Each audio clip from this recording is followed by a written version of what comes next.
comme...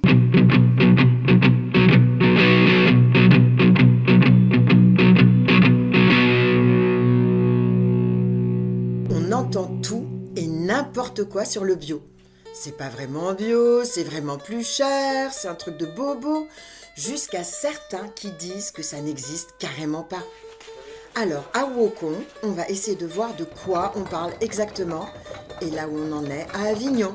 D'abord, quelques chiffres.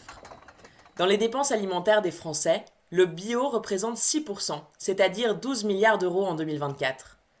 En 2010, on était à moins de 4 milliards. Certains diront 12 milliards, c'est énorme! Mais si on s'amuse à comparer, les boissons non alcoolisées, c'est-à-dire les eaux en bouteille plus les sodas, rien que ça, c'est 15 milliards. Et pour le tabac, on est à 24 milliards. Mais revenons au bio. Concernant les lieux d'achat, 50% est acheté en grande surface et 14% en vente directe. Ces ventes directes, c'est beaucoup. C'est 3 fois plus que pour les produits pas bio. Côté producteur, on a 61 000 fermes.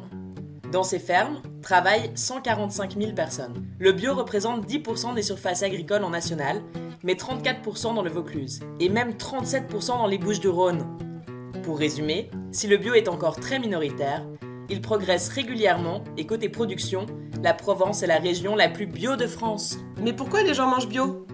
61% de ceux qui achètent bio disent que c'est pour leur santé et celle de leurs enfants, et 48% pour préserver l'environnement. Le souci de l'environnement monte à 62% chez les 18-24 ans. Et ils sont nombreux les gens qui mangent bio ? Pour 20%, c'est jamais. Mais pour 54%, c'est au moins une fois par mois. Et pour 7%, c'est tous les jours. Mais au fait, précisément, c'est quoi un aliment bio ? Un aliment bio, c'est un aliment qui a été produit selon un cahier des charges. Un cahier des charges, c'est une liste de trucs qu'on a le droit de faire ou non pour produire, par exemple, une tomate, une patate ou un poulet. Pour les plantes, ce cahier des charges concerne surtout les produits que peuvent utiliser les agriculteurs, autrement dit, les engrais et tous les traitements. Ce cahier des charges est une réglementation, une loi votée par les députés, et elle est quasi identique dans toute l'Union européenne. Mais quand j'achète un produit, comment je sais si c'est un produit bio ? Si c'est un produit bio, on doit voir sur son étiquette ou sa cagette la feuille étoilée, le symbole européen. En France, on peut aussi avoir le logo AB. Mais n'importe quel paysan peut aussi utiliser ce logo ?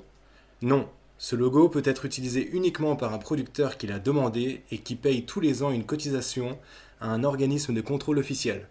Hélène Bertrand nous explique. Donc ils viennent vérifier qu'on respecte bien le cahier des charges. Tous les ans, c'est une visite et puis avoir des visites inopinées. Alors ils vérifient en amont déjà toutes nos factures d'achat, de vente. Il y a une vérification d'une cohérence sur un légume qu'ils prennent entre ce qui a été acheté, ce qui a été vendu. Ils peuvent voir s'il y a des bidons de produits qui traînent. C'est un peu une enquête de police, c'est ça, pour voir si tu fais bien du bio. Ouais, c'est ça, voilà. Ça coûte, c'est ça ? Oui, c'est ça, c'est 550 € par an. D'accord, que toi tu payes ? Oui. Mais il y a quoi dans ce cahier des charges ? Autrement dit, qu'est-ce qui fait la différence entre l'agriculture bio et l'agriculture pas bio, qu'on appelle conventionnelle ? La différence se trouve principalement au niveau des produits qu'on peut utiliser. On peut séparer ces produits en 2 grands groupes. D'abord les engrais, les produits fertilisants, qu'on met dans la terre et qui sont la nourriture de la plante. Ensuite, à peu près tous les autres, qu'on appelle les produits phytopharmaceutiques, plus connus sous le nom de pesticides, et qui servent à traiter directement les plantes. Commençons par les engrais. En plus de l'air et de l'eau, la nourriture des plantes, c'est essentiellement 3 éléments. L'azote, le phosphore et le potassium. Quand elle pousse, la plante prélève ces 3 nutriments dans la terre et les met dans ce qu'on récolte, les feuilles, les graines, les légumes, les fruits. Le problème, c'est qu'en prélevant cette récolte, on emporte ailleurs, loin du champ, une partie de ces nutriments et qu'il y en a de moins en moins dans la terre qui s'appauvrit. Dans la nature sauvage, c'est différent.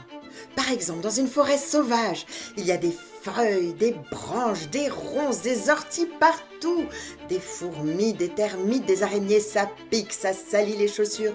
C'est le bordel, mais un joyeux bordel, et qui marche très bien.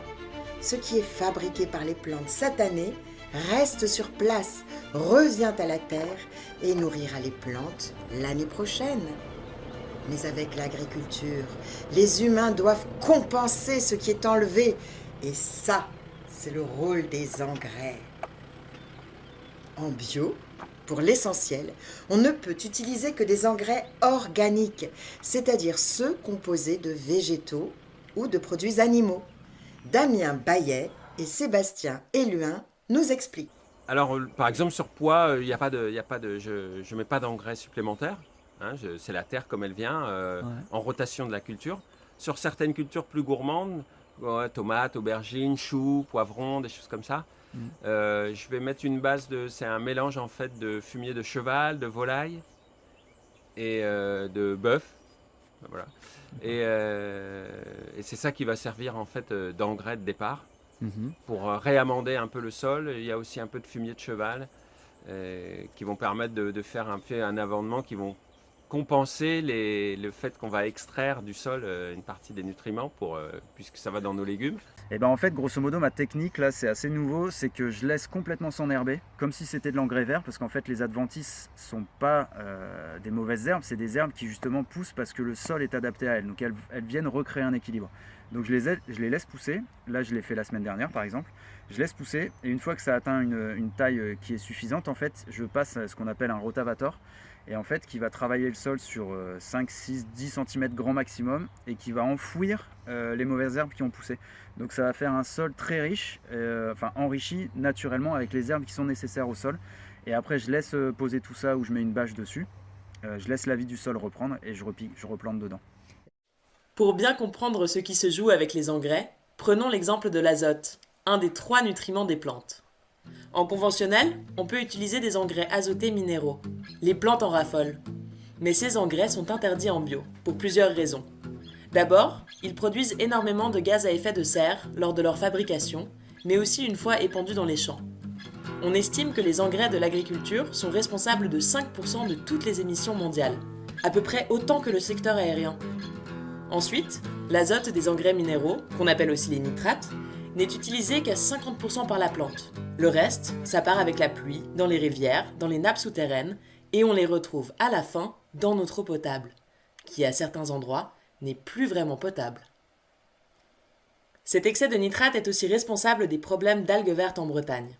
La pluie et les rivières les transportent jusqu'à la mer, et les algues sont boostées et se multiplient.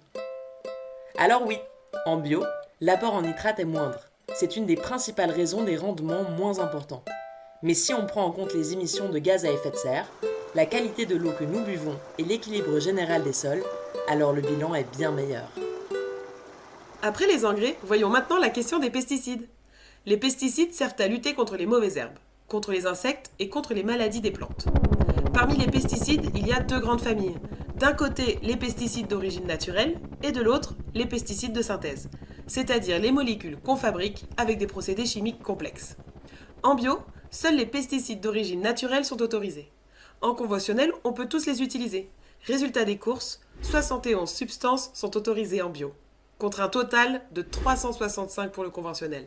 En plus, les molécules les plus toxiques sont exclues du bio, et encore plus, les traitements sont moins nombreux en bio. Ça dépend des cultures, mais pour le blé tendre par exemple, la plante la plus cultivée en France, on compte environ 6 traitements en conventionnel pour généralement 0 traitement en bio. Ces substances sont donc très nombreuses et un bon paquet d'entre elles sont reconnues comme toxiques ou cancérigènes. Et on va voir l'exemple de 2 d'entre elles. On commence par le glyphosate, l'herbicide le plus vendu au monde, très utilisé en France. Interdit en bio. La toxicité du glyphosate est documentée dans de nombreuses études et la France a commencé à l'interdire en 2017 pour les collectivités. Avant, on en mettait au bord des routes, sur les voies de chemin de fer, dans les jardins publics. En 2019, s'est ajoutée l'interdiction de vente en jardinerie. Fini le glyphosate pour les particuliers, sur les bordures de trottoirs ou dans le jardin de votre papy. On avait encore le droit d'en mettre dans les cimetières jusqu'au 31 décembre 2024. Et aujourd'hui, le seul endroit où le glyphosate reste autorisé, c'est dans notre assiette. Pardon, dans notre agriculture. Le problème, c'est que le glyphosate ne reste pas dans les champs. Concernant les rivières, une étude de 2023 en retrouve partout en Europe. Et on en retrouve aussi dans les aliments, dans les céréales, les raisins, les lentilles. Enfin, un autre problème est que les mauvaises herbes s'adaptent aux herbicides et deviennent de plus en plus résistantes. Alors on doit augmenter les doses, dans une course folle. Si le glyphosate est encore autorisé, c'est pour 2 grandes raisons. D'abord, c'est compliqué de prouver un lien direct entre un cancer qui met des années à survenir et une substance en particulier, sachant que le glyphosate n'est qu'une des nombreuses molécules auxquelles nous sommes exposés. Pour autant, les preuves sont là et s'accumulent. Si les instances européennes nous disent que le glyphosate n'est pas si mauvais pour les consommateurs, à l'inverse, l'OMS le classe comme cancérigène probable. Ensuite, les industriels qui fabriquent le glyphosate sont des gros malins. Ils ont par exemple modifié l'ADN de certaines plantes. Autrement dit, ils ont créé des OGM avec du soja, du maïs, du blé, des patates pour créer des variétés qui résistent au glyphosate.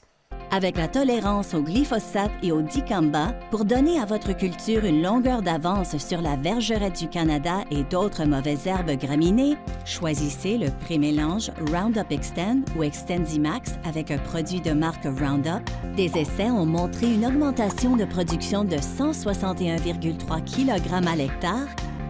Le fort potentiel de rendement des variétés de soya Roundup Ready 2 Extend crée les conditions parfaites pour que votre culture réalise tout son potentiel de rendement. Le système de production Roundup Ready Extend, le système de production de soya auquel on ne résiste pas. Donc, les paysans qui achètent ces semences OGM peuvent balancer du désherbant directement sur leur culture bien plus qu'avant. Tout est décimé, sauf ce qu'on veut récolter. En bio, les OGM sont interdits. Bon, ne soyons pas trop méchants et constatons que l'utilisation du glyphosate a des qualités esthétiques évidentes. Grâce au glyphosate, on peut dessiner de jolies bandes parallèles dans les champs et on doit bien reconnaître que c'est très beau. Comme ici, entre Valence et Grenoble, dans les champs de noyer, ce printemps 2025. Les lignes désherbées entre les arbres, c'est le glyphosate. Si vous faites des longs voyages en voiture et que vos enfants s'agitent, proposez-leur un nouveau jeu très amusant.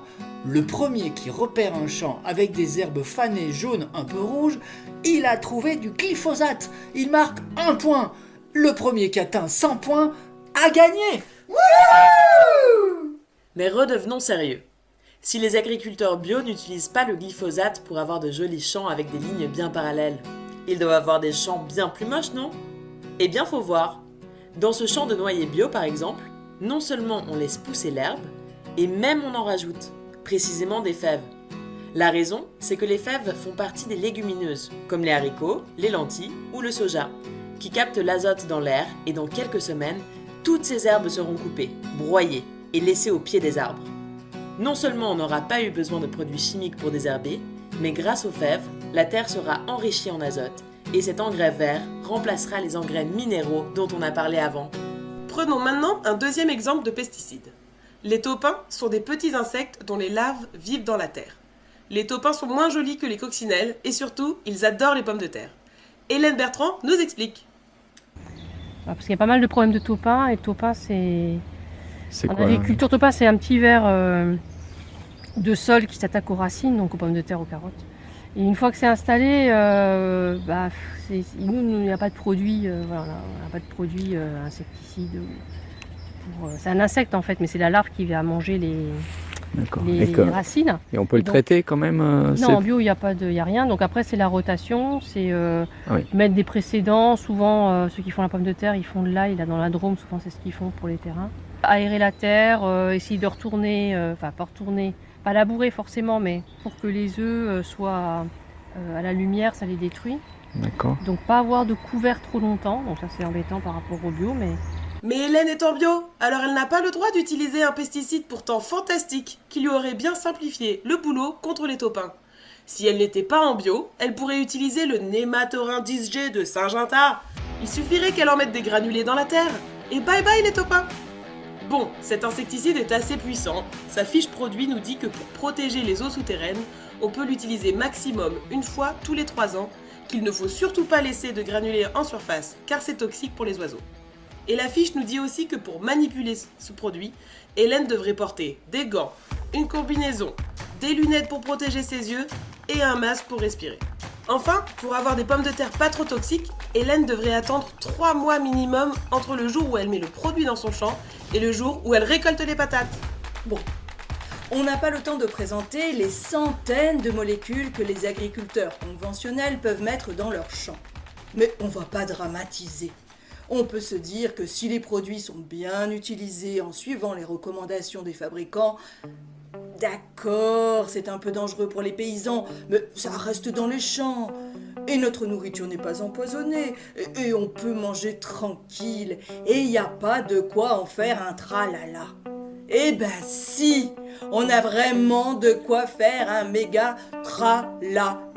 Quand on analyse les fruits et les légumes, les résultats entre bio et conventionnel sont très différents. On trouve 100 fois plus de résidus en conventionnel. Quand on compare l'urine des consommateurs de bio avec l'urine de ceux qui mangent du pas bio, on trouve 10 fois plus de résidus de pesticides dans le pipi des pas bio. En 2024, en France, les cheveux de 72 enfants âgés de 3 à 17 ans ont été analysés. On a retrouvé des traces de pesticides pour les 72 enfants. 45 molécules différentes. On a même retrouvé des pesticides aujourd'hui interdits, comme l'atrazine, interdit depuis 2004, et même du dieldrine, interdit depuis les années 70, bien avant la naissance de ces enfants. Alors, on va pas faire toutes les parties du corps, sinon on deviendrait complètement maboule. Mais une dernière info concernant l'eau. 97% des eaux souterraines sont contaminées par un ou plusieurs pesticides, 20% dépassent les seuils réglementaires et encore, plusieurs dizaines de substances préoccupantes ne sont même pas recherchées. Là, vous commencez à comprendre pourquoi nous n'avons pas appelé cet épisode « Les petites licornes dans la prairie ». Et vous vous dites que Waucon bascule dans le film Catastrophe. Eh bien, il y a un peu de ça. Et c'est pas fini. Avant de vous expliquer les traitements faits par les agriculteurs, nous aurions pu commencer par le commencement. À savoir, les semences, les plants et les graines achetées par les agriculteurs. Ces graines sont généralement enrobées de multiples pesticides et autres potions pour les protéger des maladies, des ravageurs ou pour booster leur croissance. Là encore, en bio, ces semences, un petit peu quand même empoisonnées, sont carrément interdites. Enfin, au-delà des produits utilisés dans les champs, il y a aussi ceux qu'on ajoute après, dans les usines et dans les machines pour faire ce qu'on appelle des produits transformés. Sur 340 additifs autorisés en Europe, seuls 57 sont autorisés dans les produits bio. Et ces additifs, dont certains sont suspectés de présenter des risques pour notre santé, nous les retrouvons, là encore, dans nos assiettes et dans nos verres. Alors si les humains sont bien menacés par les pesticides, ils ne sont pas les seuls. Dès 1962, Rachel Carson écrivait « Le printemps silencieux ». Elle dénonçait déjà le lien entre disparition des oiseaux et pesticides. Son succès a permis l'interdiction du célèbre insecticide DDT dans l'agriculture. Plus de 60 ans plus tard, rien n'est réglé. Et les pesticides restent une des causes principales de la baisse des populations d'oiseaux.